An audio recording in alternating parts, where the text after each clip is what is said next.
Estamos voltando então agora neste segundo bloco do Arena Esportiva, tratando do assunto das obras de mobilidade das Olimpíadas e Paralimpíadas. Mas o tema, segurança e também daquilo que pode ser deixado de legado para todos, a gente também ainda segue tratando para depois a gente falar das obras de mobilidade, do VLT e BRT.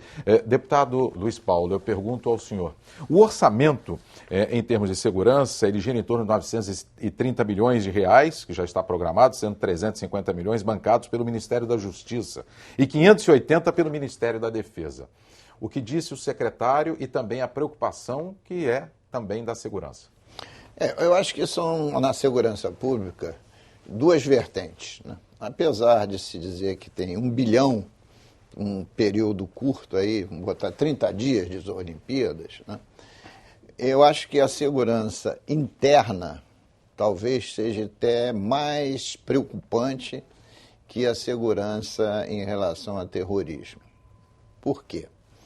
Porque a cidade do Rio de Janeiro tem dezenas, centenas de nichos dominados pelos narcotraficantes, né? E que constantemente estão em litígio, quer seja entre eles e as forças de segurança. E há que se dar, né, segurança não só aos atletas, mas também a todos aqueles que vão chegar aqui na cidade e vão estar espalhados pela cidade para assistir os jogos, quer seja do turismo interno, quer seja do turismo externo. Então, esse tipo de segurança é muito importante. E o nosso sistema de segurança pública não tem dado conta do recado no cotidiano da vida da cidade e do Estado, né? Você tem visto a forma desastrada que tem sido a política de segurança pública, até com o último fuzilamento com mais de 50 tiros de 5 jovens que estavam num carro, né? Então, esse tipo de questão, num período de Olimpíadas, né, pode ter uma repercussão internacional estúpida, enorme, né? Então, há que ter esse aspecto da segurança interna. Eu não sei se o senhor lembra, só até dando subsídio, durante a Copa do Mundo, no Maracanã, houve uma invasão de torcedores chilenos até a sala de imprensa do Maracanã. Claro que não. Até a sala de imprensa do Maracanã, e isso chamou muita atenção da imprensa internacional. E foi ali mais uma coisa de uma hordazinha, nada muito... Nada muito grande, é verdade. Mas nada muito organizado, sim, nem estratégico, né? Então, esse é o primeiro aspecto. O segundo, realmente também, em relação a algum ato de terrorismo, né? É pouco provável, mas tem que ter alguma segurança. Porque o próprio Brasil, né, tem sido vítima desses atos terroristas que estão acontecendo em outros países, né? Porque as mazelas acabam caindo aqui. Vide os conflitos no Oriente Médio, que envolve a Arábia Saudita, o Irã, o Estado Islâmico, a França, os Estados Unidos, a Rússia, que desestruturou todo o sistema petrolífero com um prejuízo imenso para as atividades econômicas de óleo e gás no Brasil. Então tem que se focar os dois aspectos. Se pensar só no terrorismo, esquece do que está acontecendo aqui. E violência na cidade está no cotidiano. É claro que as aulas vão ser suspensas no período, né, para se tirar mais gente da rua. Você vai ter corredores exclusivos para os atletas se deslocarem. Você vai ter, além do sistema policial civil e a polícia militar na rua, você vai ter forças especiais, você vai ter muita gente também fazendo policiamento misturado com o povo, sem estar identificado. Você vai ter um serviço de informações também detectando, uso de câmeras, sala de controle, vai ter isso tudo.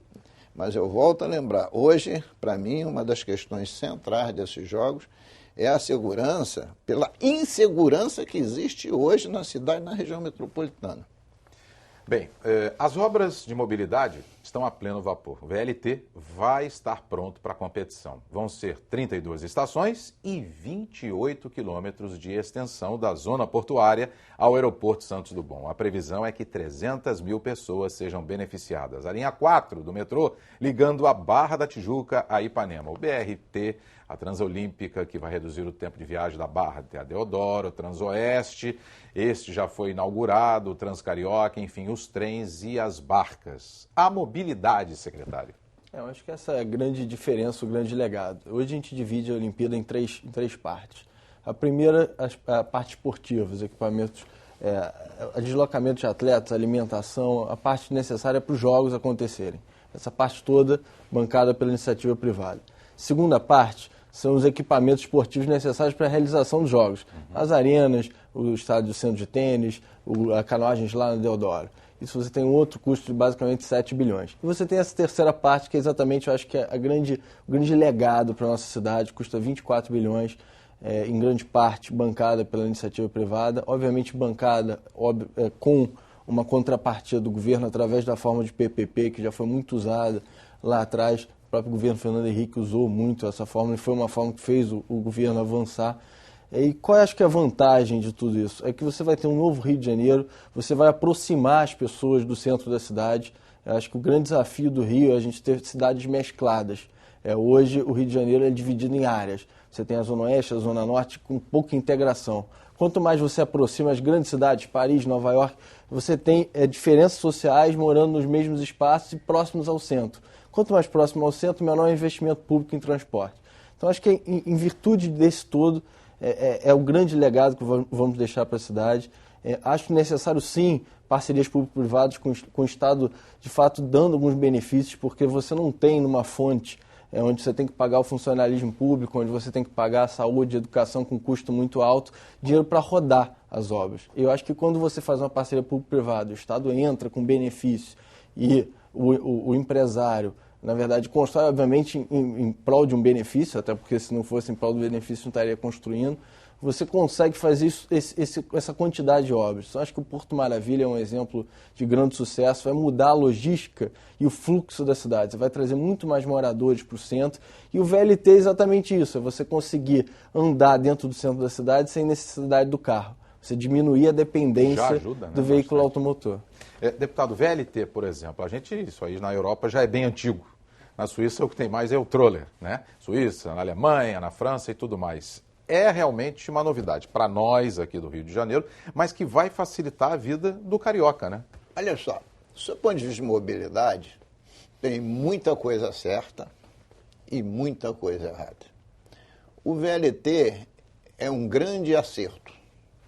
O VLT está concebido sem sair do papel há mais de 12, 15 anos, que era fazer um anel de VLT pelo centro. E o Eduardo Paz está botando isso em prática. E por que o VLT é correto? Porque se o VLT cerca a cidade, fazendo a integração com todos os outros modos de transporte, você evita de entrar na cidade esses tipos de transporte, como também carros. Então, esta é uma medida acertada. A Transoeste, que já está implantada, é uma medida acertada.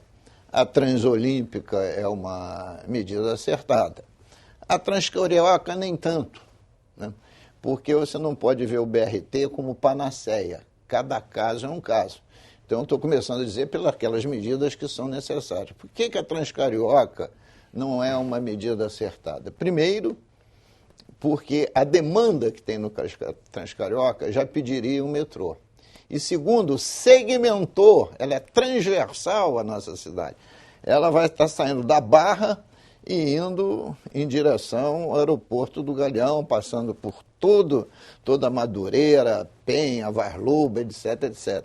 E na hora que você tem que atravessar essa segmentação, você provoca congestionamentos horrorosos, né?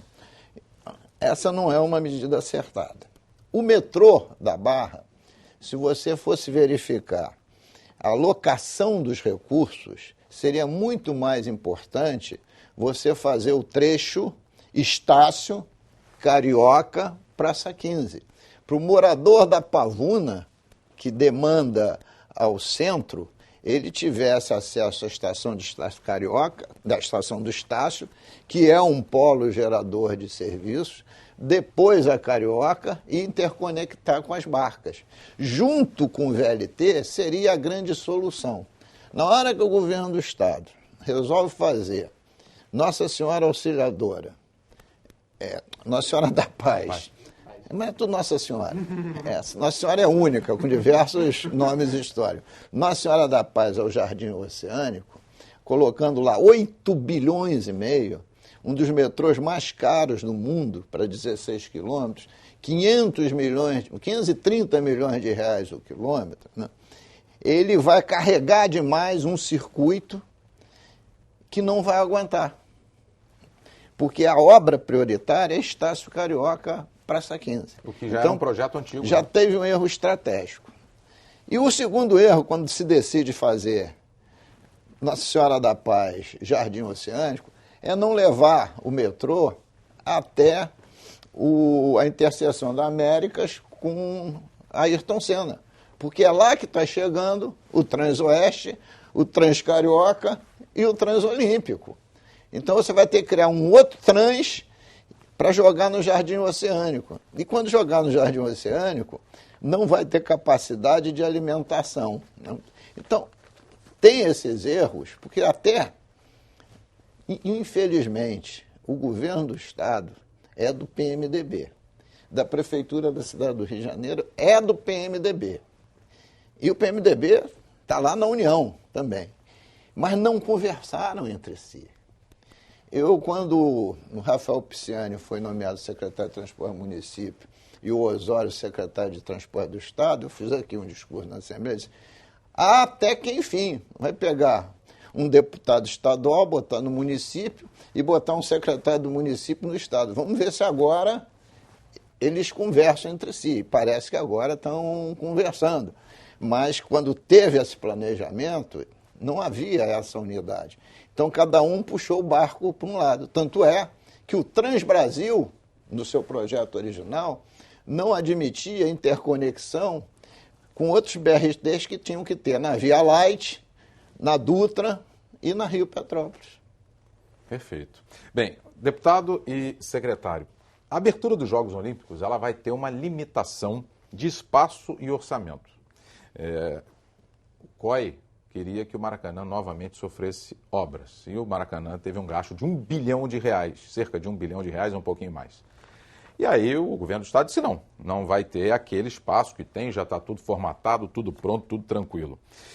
Essa é uma das razões que o orçamento que não foi divulgado, nem de Londres também o orçamento foi divulgado, né? Mas que lá na Inglaterra girou assim, em torno de 127 milhões de reais. Na final, na abertura, como é que está essa questão, secretário?